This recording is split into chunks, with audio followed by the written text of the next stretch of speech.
Soyez toutes et tous bienvenus sur Entre là, le podcast qui tisse des liens pour réconcilier les humains avec le vivant, en eux, autour d'eux. Soyez toutes et tous bienvenus dans cette série dédiée aux lauriers de la régénération, développée avec l'association Nous sommes vivants. Les lauriers de la régénération, c'est un dispositif qui vise à mettre en lumière les initiatives pionnières en matière de pratiques régénératives. Concrètement, il s'agit d'un concours suivi d'un événement qui réunit des entreprises, des organisations qui ont lancé des produits, des services, contribuant activement à la régénération de la nature et du vivant humain, tout en étant économiquement viable. Le but ? Encourager une transformation des business models via des offres commerciales qui contribuent à la souveraineté nationale, dans ces temps d'incertitude, et qui contribuent aussi au bien-être collectif du vivant humain et non humain.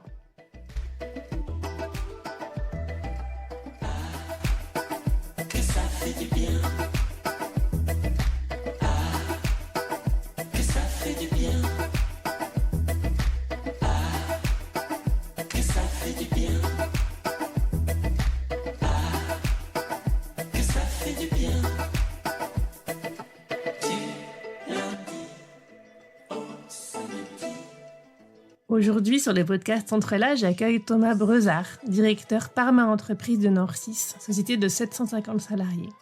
Thomas est aussi coprésident de Bilab France et administrateur du mouvement Impact France. Dans cet épisode, nous relions Parma Entreprises, vous allez voir ce que c'est exactement, économie régénérative et impact. Thomas Breuzard nous explique comment ces principes s'appliquent chez Norcis, comment une société travaillant dans la tech réussit à avoir de l'impact, à renoncer à certains projets, à en susciter d'autres. L'expérience de Norcis nous montre qu'on peut tout à fait réconcilier la performance avec les principes de la Parma Entreprise. Prendre soin des humains, préserver la planète, se fixer des limites et partager les ressources. Chères auditrices, chers auditeurs, cet épisode et ce podcast sont pour toi. Très bonne écoute, Entre là.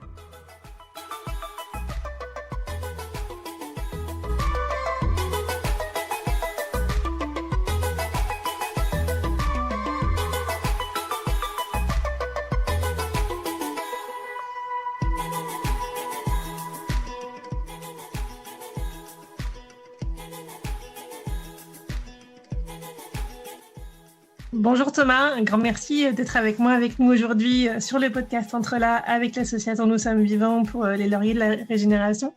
On va voir ensemble ton parcours et ton engagement autour de la régénération, de la Parma Entreprise et de tout ce que tu mets en œuvre de manière concrète et de l'impact que ça a à la fois sur le vivant mais aussi sur les vivants, donc tes collaborateurs, tes clients.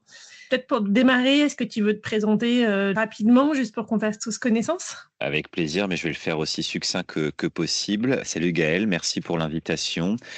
Moi, je m'appelle Thomas Breuzard, je suis à la direction de la Parma Entreprise, qu'on pourrait autrement appeler l'impact dans beaucoup d'organisations, de Norcis, qui est une entreprise familiale créée par mon père il y a une trentaine d'années, où nous sommes 750 personnes qui œuvrent pour développer, concevoir des services numériques d'envergure, donc plutôt des grands systèmes d'information dans la santé, dans la transition, dans le retail, et qui avons donc inventé un modèle basé sur la Parma pour faire en sorte que l'évolution de l'entreprise dans les années qui viennent se fasse pour les bonnes raisons, c'est-à-dire qu'on cherche à concevoir quasi exclusivement des services qui permettent de mieux prendre soin des humains tout en préservant la planète.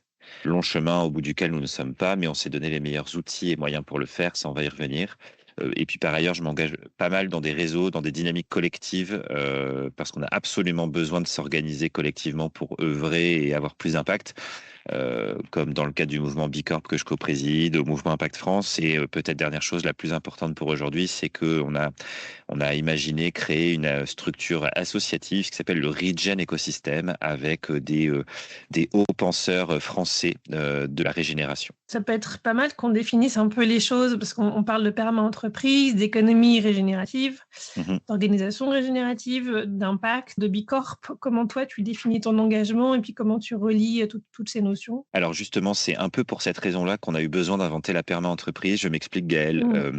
Norcis, dans le cheminement que fait l'entreprise depuis assez longtemps, s'est frotté à essayer, expérimenter des dispositifs, des référentiels, des modèles. Alors on a coché des cases, on est ISO 26000 niveau exemplaire, on est Bicorp, on est société à mission, on a fait EcoVadis, voilà, on a commencé à s'intéresser à l'entreprise contributive, etc. Et puis en fait, le problème qu'on avait, c'est que tout ça était très très difficile, complexe à mettre en œuvre harmonieusement pour que à la fois on puisse conduire efficacement les opérations et le développement de l'entreprise, et puis aussi surtout que ça devienne une culture d'organisation dans laquelle l'ensemble, ou en tout cas une partie significative des équipes se sentent actrices et outillées pour pouvoir y contribuer. Et donc dans tout ce foisonnement de dispositifs d'innovation qui vont dans le bon sens, qui sont voilà, au service d'une économie qui doit se rendre plus utile pour les humains et beaucoup plus compatible avec les limites planétaires, la préservation du vivant, on a rencontré dans notre chemin le modèle permacole, inventé il y a plus de 50 ans, qui nous a beaucoup parlé dès le départ, parce qu'en fait, il a été inventé à une époque où il commençait à y avoir des premières pénuries ou risques de pénurie énergétique, notamment parce qu'il y avait eu le choc pétrolier. Et donc, des ingénieurs agronomes s'étaient dit, mais est-ce que le sens de notre histoire, c'est de développer tous azimuts le recours aux énergies fossiles pour gagner en rendement dans le développement de nos différentes exploitations? Et ils ont inventé un modèle qui se voulait avant tout efficace, donc notamment en ayant un usage le plus sobre, voire régénératif, lorsque c'est possible, des ressources nécessaires à la production, et puis le penser en entrant dans des logiques de coopération, coopération avec la terre où on est implanté, coopération avec le vivant qui nous entoure. Voilà. Et pour garantir la pérennité de tout ça, être capable au besoin de se fixer des limites pour ne pas aller trop loin dans la recherche d'efficacité, dans l'optimisation, dans le recours à certaines énergies, à certaines ressources. Et en fait, ce sont ces fondements-là du modèle permacole qui nous ont percutés, qui nous ont fait dire, mais est-ce qu'on ne tiendrait pas là les nouvelles bases du modèle d'entreprise que Norcis tend à devenir? Et c'est au moment de nos 25 ans, donc c'était un peu aussi dans une volonté de se projeter sur les 25 prochaines, si tu veux. Voilà, en un résumé le plus succinct possible, ce qui est essentiel dans le modèle permacole, qui en plus est très outillé dans un ouvrage de référence de 700 pages que ces deux ingénieurs australiens agronomes ont écrit en 1972. Et en fait, on a passé des centaines d'heures à explorer ce livre et à le transposer dans ce que ça pourrait vouloir dire dans une entreprise. Et c'est ça qui a donné naissance au modèle de la perma-entreprise, qu'on a donc ensuite expérimenté entre nos murs, et pour lequel on s'est dit, en fait, c'est tellement riche et utile qu'on ne peut pas le garder pour nous. Donc, soit on en fait un business, soit on en fait un commun, et c'est devenu un livre, donc un commun, avec une méthode pour que n'importe qui d'autre puisse s'en inspirer. Donc, je me permets cette pédagogie déjà pour bien t'expliquer ce qu'est le modèle PERMA et donc la perma-entreprise. Et pour conclure, parce que tu m'as posé une question au départ, c'est que du coup, aujourd'hui, la perma-entreprise, c'est ce qui nous permet de mettre en musique harmonieusement tout ce qu'on essaie d'entreprendre pour que l'entreprise se rende utile pour l'intérêt général, qu'elle préserve le vivant tout en étant pérenne, et donc à faire en sorte qu'on y intègre la régénération des ressources naturelles, des ressources humaines, qu'on y intègre la coopération, qu'on soit capable de se faire certifier Bicorp, et qu'on soit aussi société à mission. Mais le modèle unique avec lequel on pilote la boîte et qui anime les équipes et qui devient la culture d'entreprise, c'est la perma. Ouais, c'est votre base, quoi. C'est d'ailleurs intéressant, intriguant, parce que la perma-entreprise, ça vient du modèle permacole, de la permaculture, et on imagine un lien avec la terre, avec le vivant, qui permet justement de prendre soin de la nature autour de nous. Vous n'êtes pas dans un business de ce type, vous êtes dans un business qui est proche de l'IT, de la technologie, si j'ai bien compris. Oui. Alors, comment est-ce que vous arrivez à appliquer ce modèle-là? Parce qu'on a l'impression que c'est presque antinomique quand on voit le coût. En même temps, c'est intéressant, mais quand on voit le coût énergétique, par exemple, de l'IA, du cloud, donc ça veut dire que vous arrivez à vous mettre un certain nombre de guidelines, de limites. Ah oui. Alors, mais tu as tout à fait raison. Aujourd'hui, l'écosystème du numérique n'évolue pas du tout de la façon dont on est en train de parler. Donc, plusieurs éléments de réponse à ça. Déjà, tu as évoqué tout à l'heure la visée régénérative, parce que la régénération, en fait, c'est un but ultime. C'est rarement une réalité opérationnelle immédiate. Par contre, c'est une magnifique ambition, et d'ailleurs tellement magnifique qu'on a voulu créer une association pour la préserver, cette ambition-là. Mais en fait, dans bien des cas, la régénération, elle n'est pas possible. Quand l'outil de production, qui est celui d'une entreprise d'informatique comme la nôtre, ce sont des équipements informatiques comme des PC, des serveurs qui nécessitent des terres rares, extraites en plus d'une façon qui n'est pas franchement la plus vertueuse qui soit, il est évident qu'on ne peut pas aujourd'hui être régénératif en la matière. Par contre, le niveau de l'ambition que pose le régénératif nous a quand même beaucoup poussé à nous questionner et à réinventer certains types de processus, la politique d'achat, l'allongement de la durée de vie, la façon dont sont utilisés en fin de vie, mais même avant la fin de vie des équipements pour avoir une deuxième vie, ce qu'ils n'avaient pas forcément avant. Donc tu vois, déjà, on a pu être beaucoup plus ambitieux et innovant dans l'usage de cette ressource-là, quand bien même on ne sera jamais régénératif sur ce sujet. Et alors après, et là je vais parler plutôt des grands sujets autour du numérique, c'est que en tant que perma entreprise de services numériques, il est évident que l'intelligence artificielle, il est hors de question de la déployer à toute berzingue comme le font la plupart des acteurs sans trop se poser de questions, que elle pose déjà des risques éthiques majeurs, donc on veut les adresser. Et la première offre que Norcis a conçue sur l'IA, c'est pas pour l'implanter, c'est pour mettre les garde-fous éthiques et humains nécessaires à sa bonne mise en place chez les clients. Tu vois, ça a été notre première offre. Ça dit quelque chose quand même de la façon dont aujourd'hui on veut développer l'entreprise et comment on veut se rendre utile. Ensuite, il y a le fait que dans nos murs, on n'a certainement pas dit à tout le monde, allez-y, gavez-vous avec les IA, on va gagner en efficacité. On a fait tout l'inverse. Et puis, en termes d'innovation produits et services, on a par exemple été à l'initiative d'une plateforme qui s'appelle Mon ACV numérique, qui est la première plateforme de mesure des ACV, donc des analyses du cycle de vie de services numériques en libre accès. On l'avait inventé pour notre propre besoin avec certains clients, notamment dans la transition, qui étaient très intéressés par ça. Et on s'est dit, on va investir dessus, on va en faire une plateforme grand public, que n'importe qui puisse faire la même chose, potentiellement des concurrents, parce qu'il y a trop besoin de faire évoluer dans le bon sens le secteur dans lequel nous sommes pour être compatible avec les limites planétaires. Donc, tu vois, à la fois sur les opérations, sur la façon de faire notre métier en œuvre et même sur la finalité de notre métier, parce que je peux aussi te citer l'exemple de 2-3 renoncements business qu'on a pu faire ces derniers temps sur des prospects ou des projets avec un fort potentiel économique, mais qui étaient incompatibles avec les limites planétaires et la préservation du vivant. Voilà, opération, méthode de travail, de conception et choix des clients. Voilà comment aujourd'hui une entreprise dans notre secteur peut œuvrer pour être beaucoup plus compatible avec ce qu'on appelle la visée régénérative et donc le modèle PERMA. Ouais, je veux bien que tu nous cites ces exemples. Ça permettra à nos éditrices et nos éditeurs de mieux comprendre encore qu'est-ce que ça implique. Parce que c'est tellement pas ce qu'on entend dans l'industrie de la tech. Oui, bah alors bon, déjà, il faut être honnête. Nous aujourd'hui, on n'a que trop peu de prise, malheureusement, sur la façon dont évolue la tech. Mais je veux dire, même un État aujourd'hui n'a plus de prise sur la façon dont évolue la tech, notamment avec l'émergence fulgurante des IA génératives depuis 2 ans, qui sont déployées pour tout et n'importe quoi. Et puis d'ailleurs, l'État a signé un accord à 50 milliards pour développer des data centers avec du financement des Émirats. Je pense que personne ne s'est posé la question de ce qu'on allait foutre dans ces data centers. Le seul but, c'est de les implanter, de faire venir du capital. Tu vois, ça dit beaucoup quand même, hein. Mm. Donc, nous, on est entre deux. On est entre les créateurs des technologies et des infrastructures et les utilisateurs finaux. Alors, les utilisateurs finaux, ça peut être les salariés de grands donneurs d'ordre, publics ou privés, pour lesquels on travaille, hein. Je peux citer l'assurance maladie, je peux citer l'ADEME, l'Office français de la biodiversité, la MGEN, enfin, tu vois, voilà, ce genre d'acteurs. Et les bénéficiaires finaux ou les utilisateurs finaux peuvent être aussi des citoyens qui utilisent un certain nombre de services, par exemple dans le retail, pour faire leurs achats. Donc, on a en fait un rôle à jouer en tant qu'interface vis-à-vis de ceux qu'on adresse pour justement faire en sorte que ce soit fait de la meilleure façon possible. Et parce que mon petit doigt me dit qu'on va quand même assez vite arriver à des risques notamment au niveau énergétique, d'arbitrage à faire entre utiliser des IA à toute berzingue ou chauffer les logements. Je suis pas sûr qu'on ait les capacités énergétiques pour alimenter le pays dans des volumes d'énergie qui deviennent exponentiels. Donc, s'il y a des arbitrages à faire, de toute façon, je pense que les usages futiles vont progressivement devoir être régulés. J'espère le plus vite possible. Donc, nous, on essaie d'avoir un rôle pour faire en sorte que justement le numérique, en tout cas celui sur lequel on a une influence et qu'on adresse avec nos clients, soit un numérique qui soit le plus utile possible et qui, s'il s'appuie sur des IA, ça se fasse notamment parce que le delta entre les processus historiques et la mise en place d'une IA soit au bénéfice, par exemple, de la consommation d'énergie. Tu vois, on a en ce moment l'exemple sur les IA génératives, par exemple, du fait que les citoyens se mettent à créer. Là, il y a eu le Ghibli Style avec les styles manga, là, qui a carrément d'ailleurs saturé les serveurs de ChatGPT. Pas sûr que ça, ce soit absolument fondamental pour l'amélioration des conditions de vie sur Terre et la préservation des vivants, humains et non humains.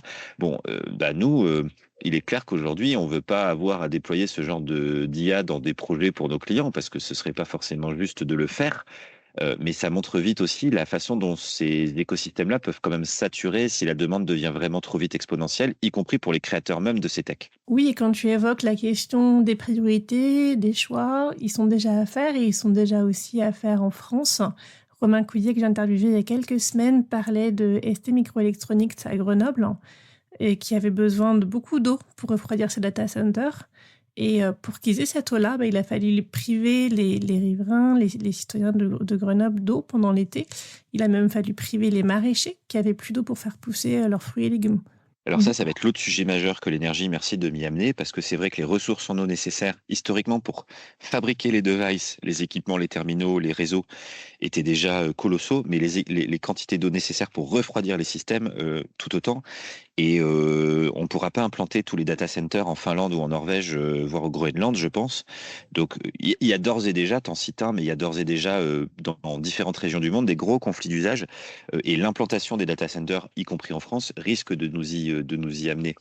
Donc on a une responsabilité sur ce volet-là. Et d'ailleurs, puisque Nord 6 est à l'initiative d'une première, je pense, qui dépasse la France, en ayant mis un représentant de la nature au sein du conseil d'administration avec un droit de veto.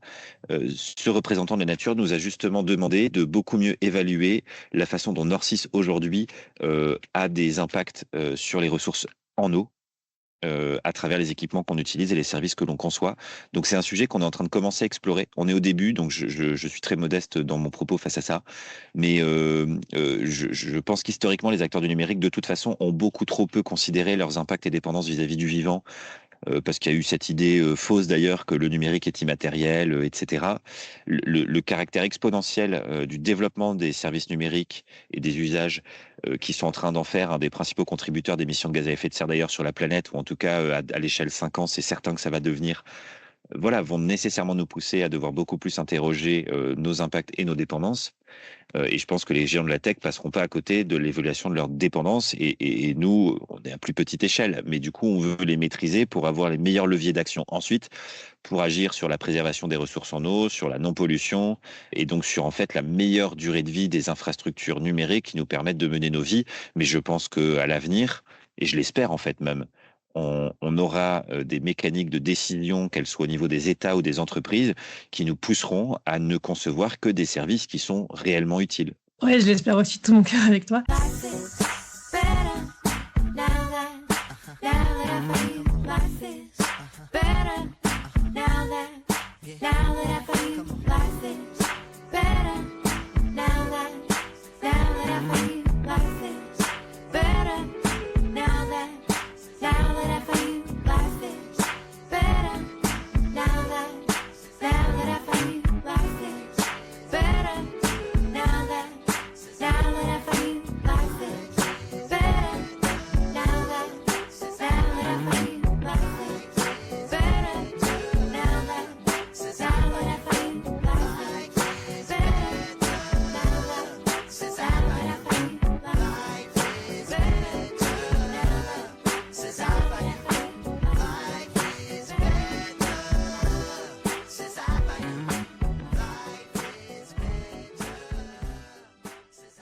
On va revenir à cette place que vous avez donnée à la nature et comment vous pouvez l'écouter jusqu'au plus haut niveau de l'entreprise. Juste avant, j'aimerais bien aussi que tu nous parles du lien avec la performance, parce qu'on entend quand même beaucoup dans l'environnement de la tech, dans lequel moi je travaille aussi, qu'il faut y aller parce que sinon les autres iront. C'est ce qui se raconte aussi à l'échelle des États, c'est que parfois on ne sait pas exactement pourquoi on fonce dans l'IA, mais on y fonce parce que tout le monde fonce dedans et que sinon on va passer le coche et que il y a tout un récit autour du fait qu'il y a une accélération et qu'il faut aller dans cette accélération parce que sinon on va être en retard et qu'on sera plus performant et qu'on sera complètement à côté de la plaque.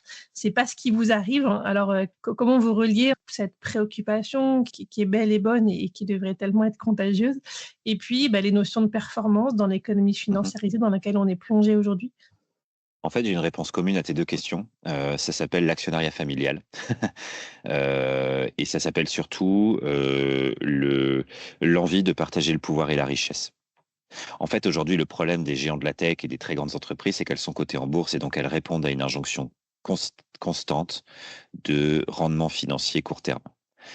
Nous sommes une entreprise familiale et au demeurant, la famille que je représente qui détient la majorité du capital se fiche pas mal d'être richissime et de décider de tout.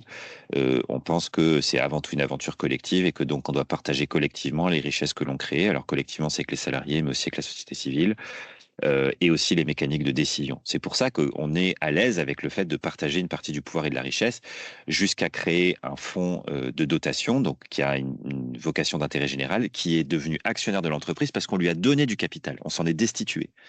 Et c'est ça qui a permis notamment de faire rentrer la nature au conseil d'administration, puisqu'on a donc une personne qui s'appelle Franz Go, qui a écrit un bouquin sur la nature au travail, qui a regardé partout dans le monde ce qui se faisait en matière de gouvernance du vivant dans les entreprises, qui est un expert du sujet et qui se fait une joie de pouvoir enfin trouver une première entreprise qui applique à fond ces principes qui sont la nature en tant qu'actionnaire, la nature en tant que partie prenante et la nature en tant que salarié.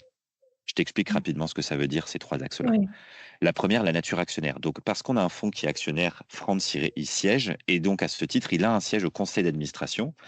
La spécificité qu'il a dans ce conseil d'administration, c'est que c'est la seule personne qui détient un droit de veto. Donc, c'est pour ça que c'est une première, je pense même au niveau mondial. C'est que Franz pourrait nous dire demain, tiens, bah, si on voulait faire une croissance externe en rachetant une boîte dans l'IA parce qu'on va se gaver dessus, il pourrait nous dire, bah non, sauf si c'est uniquement dédié à l'accélération de la transition écologique, parce que là, ça pourrait se justifier. Je refuse, moi, la nature, que Norcis fasse cette acquisition-là. Donc, c'est quand même pas rien, quand même, pouvoir. Hein. Donc lui, il est le porte-parole de la nature, hein, c'est ça? Il est le porte-parole de la nature. Mais Franz a la clairvoyance et la lucidité de dire que lui seul ne peut certainement pas être suffisamment représentatif de la diversité et de la beauté du vivant. C'est notamment pour cette raison qu'on a décidé de mettre la nature à d'autres endroits dans l'entreprise. Ce qui avait aussi comme motivation derrière ça, c'est qu'en fait, un conseil d'administration, ça pense à long terme et ça se voit assez rarement. Moi, je tenais quand même avec mon père qu'on puisse bénéficier d'un regard extérieur, d'une injonction à préserver le vivant plus systématique, plus ancrée dans le réel et dans l'opérationnel de l'entreprise. Et c'est pour ça qu'on s'est dit, eh bien, mettons des représentants et des représentantes de la nature dans d'autres instances de l'entreprise. Comme ça, il y aura une plus belle diversité de représentation du vivant et ce sera plus ancré dans le quotidien. Et donc, on a invité des personnalités externes ou internes à jouer ce rôle au sein du comité de mission, puisqu'on est société à mission, au sein du conseil éthique, au sein du CSE, qui est devenu le CSE Nature, du coup, et parce qu'on a un représentant du CSE, enfin un membre du CSE, un élu délégué du personnel qui jouera ce rôle de représentation de la nature dans toutes les discussions qui auront lieu au CSE. Et donc, tu vois, on a en fait la nature qui est actionnaire, la nature qui est partie prenante parce qu'elle est représentée dans différents organes de gouvernance de l'entreprise et elle est salariée parce qu'elle est présente au sein de l'instance principale du dialogue social dans l'entreprise.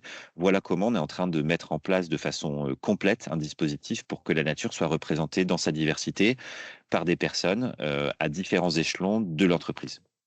Et ça veut dire que j'imagine qu'il y a des projets que vous ne faites pas, des appels d'offres auxquels vous ne répondez pas, par exemple, mais c'est aussi peut-être des choses que vous allez faire autrement ou des choses que vous allez proposer que vous n'auriez pas proposées. Donc peut-être que c'est aussi plus d'intelligence dans la manière de faire des choses. Exactement. En fait, la réalité de notre entreprise aujourd'hui est que elle fait déjà beaucoup de choses. Bon, tu te doutes bien qu'avec tout ce que je t'ai raconté, on agit à différents niveaux et autant que possible, mais en réalité, on ne maîtrise pas bien, on ne mesure pas bien nos impacts et dépendances vis-à-vis du vivant. C'est pour ça que je l'ai déjà dit d'ailleurs 2 fois, c'est que on est en pleine phase d'audit, d'analyse, on cherche les bons outils pour faire ça, parce que dans l'univers du numérique, ça se fait trop peu, voire même les outils n'existent pas forcément.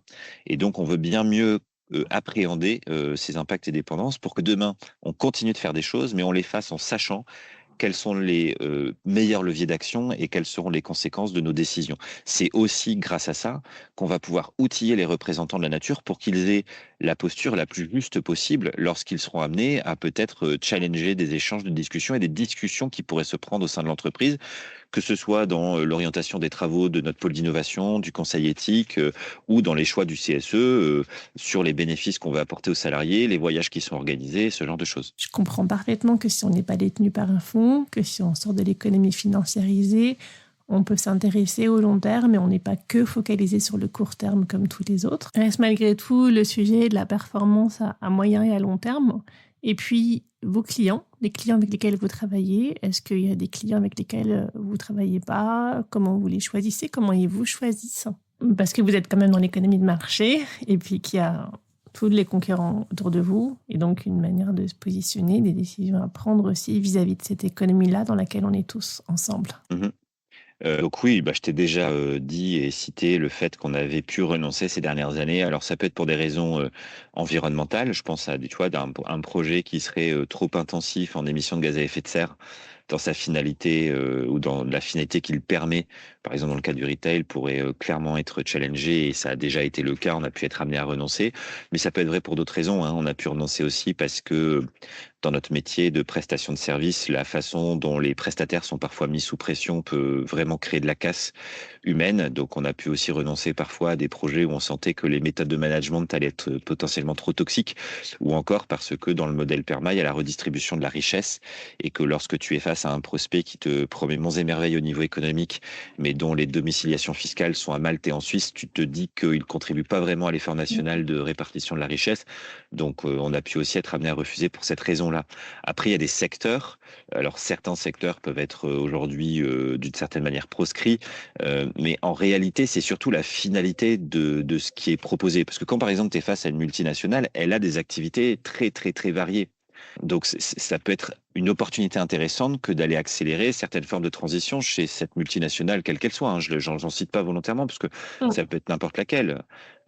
Si demain tu as un géant de la distribution agroalimentaire qui te dit, bah moi j'ai besoin d'un service numérique pour améliorer, optimiser, provoquer le retour des invendus, la gestion des fins de stock, le compostage, etc. Bah t'aurais tort de t'en priver sous prétexte que c'est une multinationale et que tu penses que c'est pas le bon modèle. Donc, ce qui est important dans ce que nous sommes en train de développer, ce que nous avons déjà mis en place, notamment avec le conseil éthique, en fait, ce sont des outils d'aide à la décision, notamment pour nos commerciaux, nos directions d'agence, pour qu'elles puissent faire des arbitrages en se posant les bonnes questions. Et aujourd'hui, en fait, on n'est pas tant dogmatique sur les secteurs qu'on adresse, hormis deux, trois, hein. Aujourd'hui, on travaille pas dans l'armement, autrement appelé la défense, on travaille pas dans le fossile, enfin voilà. Mais en fait, ce qui est le plus important, c'est outiller les équipes pour qu'elles puissent prendre des décisions éclairées et que ce soit pas uniquement un dogme environnemental, que ce soit un regard plus exhaustif qui soit sur le prendre soin de l'humain, le préserver la planète et le partager les richesses. C'est ça la boussole. Et vous avez quand même de bons résultats financiers, économiques. Pardon, hein, j'enfonce le clou, mais c'est juste. Ah non, non, mais tu as raison. Tout ce que je te raconte là n'a pas vraiment lieu d'être dans une entreprise si elle n'est pas pérenne. Ça, c'est évident. Donc, jusqu'à preuve du contraire, depuis 5 ans maintenant que nous déployons le modèle PERMA, on ne s'est pas trompé. En revanche, là où des acteurs ont pu faire des arbitrages extrêmement qui sont quasi exclusivement dédiés à l'amélioration de la performance économique à court terme, nous l'avons moins fait. Donc peut-être que la performance sur 2024 est pas à la hauteur du marché. Mais moi, je te mets ma main à couper que dans les 3 ans, on verra la différence. Si je prends une tendance sur les 5 dernières années, on se situe au niveau du marché, on a des niveaux de rentabilité qui sont plus que corrects et on a surtout une capacité bien supérieure à la moyenne en ce moment à attirer des talents et à fidéliser les équipes. Parce que, quel que soit d'ailleurs le projet sur lequel elles travaillent, ces équipes, ce qui remonte le plus, et là je suis en train de mener des enquêtes internes en ce moment, c'est que elles sont vraiment fières et heureuses d'appartenir à une entreprise qui fait ce qu'elle est en train de faire. Parce que je pense qu'on est tous, en tant que citoyens et citoyennes, très anxieux du monde qui se dessine. Et je sens dans un certain nombre de retours de nos salariés qu'en fait, ils trouvent une forme de, de résilience et d'apaisement à œuvrer dans une entreprise qui fait tout son possible, même si c'est pas parfait et qu'on a encore beaucoup de chemin à faire, pour contribuer à un monde qui soit plus soutenable et plus juste. Oui, oui, j'imagine qu'en termes d'engagement, ça doit être énorme par rapport à ce qu'on peut voir ailleurs, que vous ne devez pas avoir de burn-out puisque vous prenez soin des gens, pas de burn-out puisqu'il y a du sens. Le risque zéro n'existe pas, hein. Je veux pas donner l'impression qu'on est une entreprise qui fait tout bien parfaitement et où tout va bien dans le meilleur des mondes. Non, en ce moment, tous les marchés, tous les secteurs tanguent, le monde économique tangue et nous avec. Je pense que ceux qui diront le contraire, alors ils sont dans certaines niches qui sont en pleine croissance, par exemple sur les IA ou quoi. Mais même ceux-là, en fait, ils crament un cash pas possible. Aujourd'hui, les boîtes qui sont vraiment rentables, il y en a de moins en moins. Par contre, la différence, c'est que là où j'entends beaucoup dire qu'ailleurs, on recentre tout sur le business, nous, c'est pas le cas. Et je peux te dire, par exemple, qu'on a eu 2-3 opportunités encore récemment sur des prospects de nouveaux secteurs qu'on a décidé de pas adresser parce qu'on considérait que c'était pas le bon choix. Et au demeurant, nos équipes, de plus en plus, attendent de nous aussi qu'on leur propose des projets qui soient cohérents avec tout ce que je te raconte. Donc, en plus, on pourrait de toute façon se retrouver coincé si on signait des projets complètement dissonants, mais qu'on n'était pas capable d'envoyer des équipes compétentes pour faire les projets. Oui, puis en plus, comme c'est le sens de l'engagement, moi, ce que j'ai vu en faisant des missions dans des entreprises qui avaient comme ça une mission qui est importante, comme le sens avait attiré les personnes, s'il y avait la moindre dissonance, il y avait des impacts qui étaient plus fort qu'ailleurs. Donc ça oblige aussi à être dans une ligne de conduite qui est assez forte, ou en tout cas de la discuter régulièrement. C'est pour ça que je te parlais de culture d'entreprise, de mécanique de décision, de boussole. Par exemple, on avait établi un espèce d'autodiagnostic pour nos commerciaux afin qu'ils puissent préévaluer des risques éthiques inhérents au développement d'un compte, d'un prospect, etc. C'est tout ça aujourd'hui qui nous permet d'avoir des garde-fous. Et en fait, c'est pas tant d'avoir un dogme plaqué par une direction générale auprès de toutes les équipes. En plus, t'imagines des commerciaux, l'injonction que ça peut être de dire il faut fixer des limites. C'est quand même le contraire de leur logiciel et de ce sur quoi ils se sont construits professionnellement. Nous, on va plutôt aujourd'hui essayer de les outiller pour qu'ils fassent des choix éclairés à leur niveau, avec leur sensibilité. Et ensuite, on a des mécaniques de co-construction de stratégie à 2 ans. Et là, je suis en plein là-dedans en ce moment pour qu'on puisse rediscuter de l'évolution de nos pratiques commerciales, de nos ambitions commerciales, des secteurs que l'on cherche à adresser, etc. Oui, puis ça va avec cette idée aussi d'autonomie de chacun. Et ça me fait penser à cette question aussi que tu as commencé à ouvrir sur le fait que il y avait un certain nombre de décisions que vous ne preniez pas vous-même ou de prérogatives que vous partagiez. Donc, ça veut dire un type de leadership aussi qui est différent. Est-ce que tu veux nous parler du type de leadership que vous avez mis en place ou de comment tu te sens leader au sein de Norcis? Qu'est-ce que ça veut dire d'être leader dans une entreprise qui est une perma-entreprise? Alors, c'est marrant parce que j'ai vu passer des choses récemment sur le leadership régénératif. C'est ce que je trouve intéressant, c'est d'évoquer le fait que l'intention régénérative, les fondements de ce que peut être la régénération, c'est-à-dire créer les conditions de renouvellement d'une richesse, qu'elle soit naturelle ou humaine, et ben c'est justement d'être capable de plaquer ces principes sur l'humain dans tout ça. Et dans les entreprises, c'est la principale ressource en fait, l'être humain. Donc, il est évident que dans nos principes managériaux, on a créé des filières métiers, y compris sur ceux qui pilotent des projets, sur le management, dans la façon dont moi et d'autres dans l'entreprise essaient d'incarner un leadership. Notre leadership, on veut le baser sur l'éthique. Et en fait, l'éthique, ça s'appelle, chez nous, les 3 principes du modèle PERMA, c'est ceux que je t'ai cités. C'est prendre soin de l'humain, préserver la planète, fixer des limites et partager la richesse. Donc, tout ce qu'on essaie de développer est basé là-dessus, y compris en termes de pratiques managériales et de leadership. Et d'ailleurs, c'est assez drôle que tu me poses cette question parce qu'on est en train de lancer pour la première fois, c'est une expérimentation, un nouveau cursus avec une 20aine de personnes au sein de l'entreprise qui s'appelle Leadership éthique. Et voilà comment on va aussi progressivement faire que tout cela puisse rayonner partout dans l'entreprise avec des fondements qui sont l'écoute active, une certaine idée de la bienveillance, mais aussi créer des espaces de discussion où on peut dire des choses, même si elles sont pas toujours agréables, parce qu'elles doivent être dites. Et c'est justement si elles sont pas dites qu'après ça peut être encore plus douloureux, d'être capable de co-construire ensemble, d'œuvrer collectivement, de partager les raisons d'une décision qui peuvent aussi faire qu'il y ait une meilleure acceptation, parce que parfois les décisions, elles sont pas toujours justes pour tout le monde, c'est impossible. Donc tu vois, c'est toutes ces dimensions-là qui doivent permettre de faire en sorte que les humains dans l'entreprise, en tout cas chez nous, se sentent régénérés dans leur enthousiasme, dans leurs compétences et dans leur appétence pour le projet d'entreprise. Oui, avec un modèle de gouvernance qui est celui que tu évoquais tout à l'heure, qu'on n'a pas le temps de détailler là maintenant, mais que j'imagine au regard de la sociocratie, d'entreprises libérées, de tout ce qui peut se faire, qui permet à la fois la participation au bon endroit et puis une souplesse dans la gestion des activités qui permet à chacun de se sentir en maîtrise, autonome et donc d'être motivé, etc. C'est ce qu'on essaie de mettre en place en y mettant des limites aussi parce que l'entreprise totalement libérée, c'est un peu anarchique aussi, surtout quand tu es 700. Et au demeurant, il y a des personnes, des êtres humains qui ont besoin d'un peu de cadre, qui sont rassurés par le fait de savoir qu'elles ont quelqu'un qui encadre, qui pilote, qui tient la route des engagements qui doivent être pris.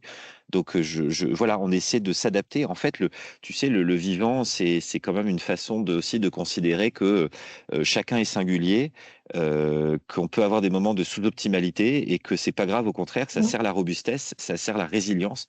Voilà, on essaie de garder ça en tête pour pas être dans une quête effrénée du développement, de l'efficacité, de l'optimisation, parce que le flux tendu, de toute façon, ne tiendra pas longtemps.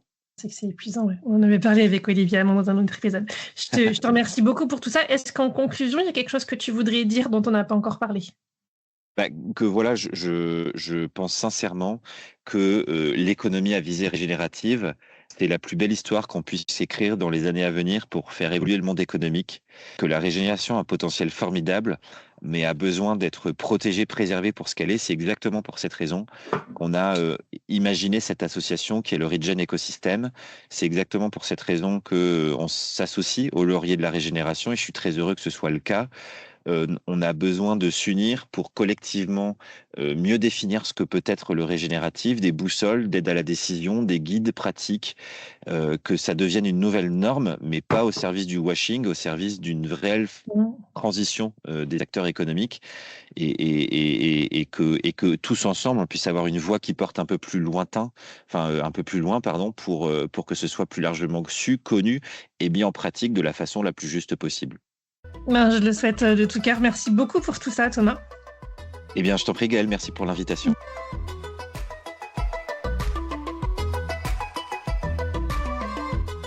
Si vous voulez en savoir davantage sur Thomas Brezard, sur la Parma entreprise, sur la régénération, sur Nous sommes vivants, sur les lauriers de la régénération, vous trouverez comme d'habitude toutes les informations utiles dans la description de cet épisode.